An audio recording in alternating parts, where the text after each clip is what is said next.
Hello, everyone. Welcome to another episode of Bolt Breakdowns here on the Guilty as Charged podcast YouTube channel. My name is Alex, as always, and we are here to kind of recap the Chargers-Steelers game a little bit. I will first start off by talking about some of the injury implications from this game because I am recording this a little later than I usually record Bolt Breakdowns on the Sunday itself. We do have some news to talk about in regards to Chargers injuries, a couple Chargers house cleaning items as well as far as signings go. We'll get to that in a moment. But first, I do think we start with the three key injuries from this Steelers game, which are Justin Herbert re-aggravating his ankle injury, Rashawn Slater, a strained pec from what we noted at this point. That's also what Ian Rappaport reported. And then the report that came down from Rappaport today was that Joe Alt has a sprained MCL on the play that occurred with about 5:50 left in the fourth quarter. Cam Hayward was trying to finish up the play. He ends up kind of slamming into what looked like Alt's right leg in general. We don't know exactly kind of on the broadcast angle where he hit, but it turns out that it was a knee injury as opposed to a high ankle sprain or anything like that. So a sprained MCL is going to keep him out for some time. I don't know if we're necessarily in IR stint territory, given that the Chargers buys next week, but I think you could probably take the over on Alt missing at the very least the next 3 weeks, including the buy, and then we'll kind of see how the injury progresses from there.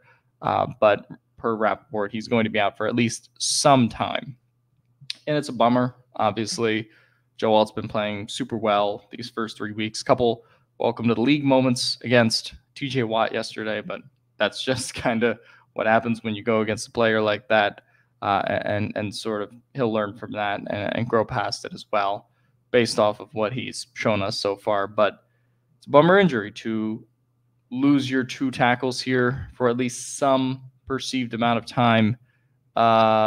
Injuries that are a little tricky to manage as well in terms of the sprained knee for Joe Alt and trying to deal with that, as we see Herbert dealing with a high ankle sprain, which is worse. But in terms of pain and pain tolerance, but this injury from Alt is also just kind of about waiting for it to pass and conditioning yourself in that time. So tricky injuries kind of for both of those. And then Rashawn Slater, a strained pec, and you could clearly see how at least the pain he was going through from this strained pec was affecting his ability. I believe he was seen on the sideline kind of, tending to his shoulder area, which is obviously near your, pec in this case for Slater, which a pec strain isn't the worst case scenario. Obviously, a pec tear would be far worse, and have him out for the season if that was the case. But it doesn't look like we're in that situation yet until Slater gets further imaging. But so far, all we really know is that Alt and Slater will miss the Kansas City game next week, or at least that is what is looking likely right now. And then, of course, you couple that with the Herbert injury. Herbert goes down, is kind of limping, I would say, a lot in the second half, and then suddenly in the fourth quarter, third quarter period, he takes that hit from Hayward on his knee, gets up limping on his ankle, I should say, gets up limping from that, and then Harbaugh says he makes a decision to take him out at that point. If he saw any sign of a limp per Harbaugh, he was going to take him out. So certainly the x-rays have come back negative. We'll see kind of what the MRIs will show. Per Jim Harbaugh, they're still figuring that stuff out as far as the checking on that ankle and news that will come presumably within a couple days about Herbert's status. I'm sure on Wednesday we'll kind of have more information as the team progresses throughout the week and releases their weekly injury report. But this creates an environment in which Justin Herbert and the Chargers will have to decide whether he plays in a game without Joe Alt, in a game without Sean Slater. Who's going to be starting along the offensive line? Good question, right? Does Trey Pipkins stay at left tackle per Harbaugh? That does seem to be the case. You call up Jamari to guard. at this point, does Foster Sorrell get in on the action either at a tackle or guard spot, assuming both Alt and Slater are out, and you have to kind of reshuffle this offensive line, which was already struggling from an interior perspective, particularly Bradley Bozeman. And Pipkins did not have the best games yesterday. Bozeman has really struggled the whole year, unfortunately. Not really too many uptick moments for him. And now, in addition to the center spot being a bit of a liability, you now have tackle spots on obviously unfirm ground. So that's where we are. And I just don't, per Schefter, per, a lot of what you hear from the national media, Herbert is raring to, try to come back and play this game. He even said so himself in the post-game presser where he's hopeful he can play against Kansas City. And I just don't think that's the right thing to do. Herbert's played with bad offensive lines before. That much is true. And theoretically you can make arguments that, you can go back to the rib injury and stuff like that he's played through that. Yeah, potentially he could have, in the case of the ribs, rebroken, or injuries in general he's had that he could have re-aggravated before, but he's played through them. But this high ankle sprain is clearly not getting much better for Herbert, right? He had 6 days out from the Carolina game, a 1 week turnaround, first of all, on a high ankle sprain is nothing that really exists. This is an injury that takes 1, 2, 3, 4, potentially up to 6 weeks to fully heal. Obviously, that varies from person to person. But given that the Chargers have this early bye week, I really do think, especially with Alt and Slater out and the offensive line and chaos in general, I don't know how you justify bringing Justin Herbert into this environment against the Chiefs. And past that, like I said, past the offensive line and how that's looking, the percentage chance now that he's already re-aggravated the high ankle sprain once, and he now has that swelling and inflammation and everything that went down throughout the week kind of back now. I would imagine that, like he said post-game, it feels worse because we're kind of back at square one with the high ankle sprain now. There is no, progress that was made, unfortunately, and that was always a risk of playing him, and Herbert knew that. The coaching staff knew that. They decided to let him play anyway, and I think looking back on it in that sense would be too much in the vein of hindsight, which could be 2020, right? There's obviously an alternate world where Herbert and Alt and Slater all stay healthy and they win the game, sure, based on how they looked in that first half. But at this point, I just think you have to take advantage of the bye and hope you can get 3 weeks into the Denver game, and then hope Herbert is back by then. Hope Alt maybe can make an effort to return by then. Slater in the same vein as those two other guys, because as we saw in the second half on Sunday, when those guys start to drop, particularly Slater, the effectiveness of the offense really cratered. It did. And I know there will be some backlash to this idea. I've mixed reviews on Twitter in terms of sitting Justin Herbert this week, but even with it being the Chiefs, it's a rivalry home game. I get it. I just don't know how you don't treat this like a 17-week season. And I think the more that you put Herbert out there and he re-aggravates this thing, the further we are away from getting, great Herbert play that we are accustomed to seeing in future seasons. And clearly his mobility was impacted. And Herbert even mentioned, I believe in the post-game presser, that it wasn't just that hit from Hayward that was, that was the final blow that kind of knocked him out. But he was taking hits, prior on the lower body and throughout that game, just trying to kind of plant and move while he's taking these hits. And it's clear that he can't. So whoever, as Rappaport put it, whoever's starting this week is going to have to play without Alt or Slater. And if you're the Chargers in this situation, I just don't know how you in good conscience start Justin Herbert, especially given the offensive line issues they're having up front, given the success of the Chiefs' offensive line and Chris Jones. Historically, Bradley Bozeman obviously not playing well. I think this is a week where the Chargers have to cut their losses, unfortunately. That's just the hand that they've been dealt. Plenty of people will disagree with that in the comments. But at some point, when you're dealing with this high ankle sprain, unless you want to keep re-aggravating it, I think this is kind of the approach that you have to take. And luckily, they have a bye week to kind of save them, give them some buffer, and try to win a game in Denver, regardless of the results of what happens in the Chiefs game. That has to be, in my opinion, the route going forward. Obviously, the coaching staff will monitor him throughout the week. We'll see what happens. Obviously, a bummer way to kind of start the season and come out of this game with those three injuries with monstrous implications for the rest of the season, even if they are somewhat shorter term. It doesn't seem like any of them are the worst case scenario yet. It just, after seeing the first 2 weeks and kind of what this team could be, it just drags you back into, well, they'll be 2-2 in the bye. And we'll see from there, assuming Herbert doesn't play against the Chiefs, which I think is just kind of objectively true at this point in terms of how that game would play out in theory. In other news, the Chargers signed Jalen Reagor to the practice squad, former Eagles first-round pick. Spent some time with the Vikings and Patriots as well.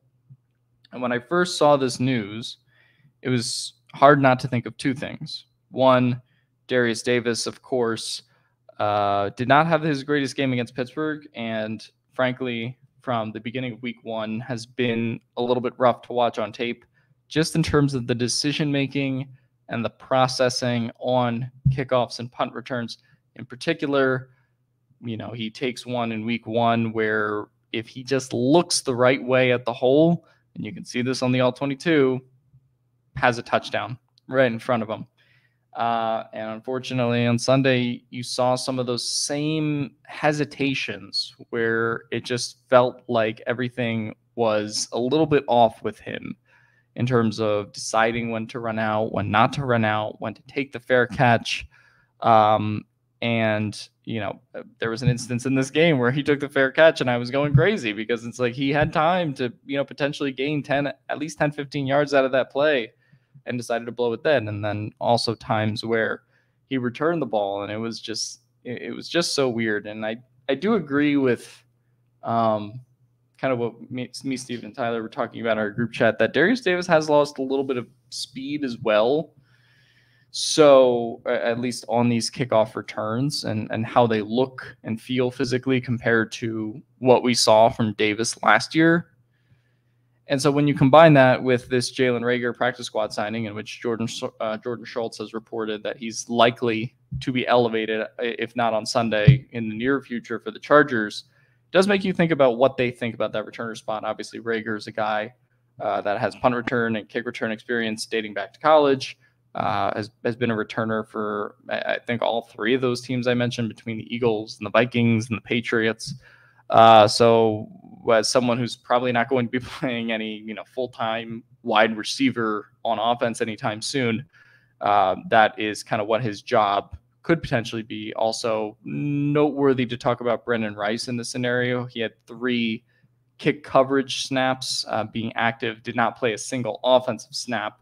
So I also think, in addition to talking about Darius Davis's role in special teams, I don't know if that fundamental trust with Rice is there, either on offense or on special teams yet. And so I think bringing in Reagor could also be part of that as well. So now that those house cleaning items are out of the way, I'll just have some general thoughts that I had about this game. Obviously, everything pre-injury looked great. And it really felt like the turning point in that game was when Slater could not quite finish that drive, and the Chargers end up, not being able to take advantage before the half, and ultimately go in 10-7, still up at the halftime, but not, where they could have been, obviously, with the Hail Mary attempt, and the drive that Slater had left. It certainly could have been a bigger first half for the Chargers where they wouldn't have needed that big of an offensive effort in the second half. So there were some missed opportunities on the board for sure. And the attrition is kind of the name of the game here. I didn't even mention Joey Bosa, who, we'll see what that reveals. Obviously, re-aggravates his hip, had a back injury earlier this season, played through it and toughed through it those first two games against the Raiders and then the Panthers afterward, but was on a very limited snap count against the Panthers. So we'll see if there's any information that we can get on Joey Bosa as well as the week goes on, if he feels proper enough to practice this week and eventually make a start, or is this something where an IR stint is potentially needed for Joey Bosa, which, would be a bummer after his first two games and the way that he played, and leaves a big hole in the defense because I think Thule has been fine. I don't think he has, necessarily flashed outside of a couple plays here and there or been that all consistent of, a run defender, pass rush guy, sort of the hybrid between those two skills that you want to see. But Dupree also, I'll be honest, hasn't looked great on tape. So while the Chargers came in with this four-headed monster, certainly looks a lot less intimidating on paper without Joey Bosa there. So that's another kind of injury note to get off. And you've certainly felt the reduction on how the Chargers are able to pass rush from both the edge and the interior to varying degrees over these last 2 weeks after they had that explosive performance against the Raiders in week one. It's sort of back to the drawing board for how this team is going to get pass rush pressures now. Obviously, Mac is a huge part of that, but they're going to need Thule and Bud to step up, obviously. And yeah, the defensive interior, I just thought after the first half in particular, and after kind of being out on the field so long in the second half with all the opportunities that Pittsburgh got, I felt like they kind of got beat around as a result of that. And this really was kind of the litmus test of physicality, if you will, where it just felt like the Steelers, we talked about the Chargers kind of finishing as the fourth quarter team, without injuries in both of their first two games largely. And it felt like they were really prepared to kind of own the second half, if you will. Obviously a tougher opponent here, and the Steelers were able to kind of sustain a lot of those Chargers initial blasts. And then, okay, now that the offensive line is certainly weakened, here's DJ Watt and Alex Highsmith, and Herbert coming at you. So it felt like, for as much as the Chargers were holding on, when Alton Slater were in there, it always felt like they were just kind of one disaster play away from, the game potentially flipping with the Steelers, and clearly giving up the touchdown at the end. They were clearly gassed by that point.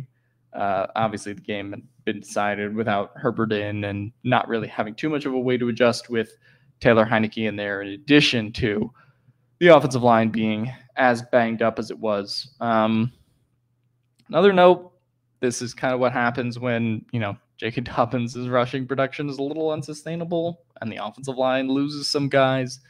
You're bound to kind of have this game for Dobbins, unfortunately, compared to his first two. But he was about to, have one of these games and come back down to earth eventually. Still some select moments in which I think you could clearly see that there was some juice there, in which he was turning it, some negative carries into positive carries. The real story of this game is one of Gus Edwards. Edwards had 18 carries last week against the Carolina Panthers. This week has just 3. Dobbins took 87.5% of the running back snaps in this game, which I think, if you think about it, is a little weird given what the game plan for this game should have been, and for large portions of it, it was still a one-score game. So it doesn't feel like the coaching staff quite has as much trust implicitly in Dobbins anymore after this game. I felt like maybe that was partially trying to get JK to break off that one big run that would seal them the game. But the run blocking, unfortunately, was just not to be had today, in addition to the pass blocking and sort of implementing that kind of a strategy. So yeah, that was certainly one of the reasons they sort of lost the game. Bright spot on offense, Quentin Johnston obviously continues to develop. He's actually tied with Marvin Harrison Jr. in yards per route run this season. Not a sentence, I think I would say, but shout out to Q. Not a lot of bright spots on offense throughout the day in general. So I feel like I have to kind of shout out him, Ladd McConkey, for, even though he wasn't getting balls thrown his way, I think he was one of the highest graded PFF players, clearly averaging, great yards per route run stats, was in, sync with Herbert. I wish they were able to kind of enforce that connection in the second half, but it just wasn't to be, kind of with all the injuries and lack of time. Herbert had to, make decisions back there. So moving on to the defense a little bit, I've obviously talked about, Bosa and some of the problems there. Defensive interior, not quite as nasty as it was the first 2 weeks. Not a banner day for the secondary either. Obviously, Derwin James commits 2 penalties, which extend a drive of 5 penalties at one point, which resulted in a Steelers score. And it felt like that was certainly a bit of a momentum changer for the Chargers. A lot of negative plays where they kind of beat themselves up on defense as well. The run defense just looked very worn down by the end of the game after playing very physically in the first half. So again, I kind of chalked that up to partially defensive scheme, and this is what happens when you get abused, and thrown over the middle of the field like the Steelers were doing to the Chargers. So unfortunate all around, but I do have faith from a defensive standpoint that this is something that can receive a bounce back performance in the things that aren't quite as fatal. I do think the secondary will bounce back. Linebacker group, for the most part, played pretty okay, but I think they will end up playing better next week against this Kansas City team, in which they'll need to be very disciplined, in particular going against Patrick Mahomes, not just because he's good, but because of what he can do inside and outside of the pocket too, and his very quick trigger fire decision making. So not a ton to say really about the defense other than they were kept it competitive, maybe unsustainably so at points as the offense kept faltering, but was a bummer to kind of see the effort and the momentum get sapped out of this team as a result of, clearly losing Herbert and losing Slater and then eventually losing Alt. But it just felt like they didn't quite have a lot of the right preparations and a lot of the matches for what Pittsburgh was going to throw on them, which fine, that happens at times, obviously, in the NFL. So going forward, the Chargers will end up playing the Chiefs, and we'll kind of go from there. Obviously, a little bit of a disappointing performance, but I expect the Chargers to bounce back when guys are healthy. We'll see when that is. Is that Herbert coming back this week? Is that all of those guys coming back in week 6? We'll see what happens. I did want to mention J.K. Scott, who did not have a banner of the day after the Chargers worked out a punter. Another special teams note in addition to Darius Davis, who I talked about earlier. Been a rough start for Ryan Ficken's group, really outside of Cameron Dicker to this point. So you hope that those guys can kind of pull it together. So hopefully that is on the table for the future of Darius Davis, because when he is at one of his best, he is a top 5, top 10, kick punt returner in the league. But we just haven't seen that so far. That'll do it for me, everyone. Hope everyone has a better way to cope with themselves after this game. But I do think largely everything will be fine once the Chargers are able to get their top guys back. We'll see when that is. But as always, bolt up. And, well, we'll see who's playing in Kansas City. But again, fuck the Chiefs.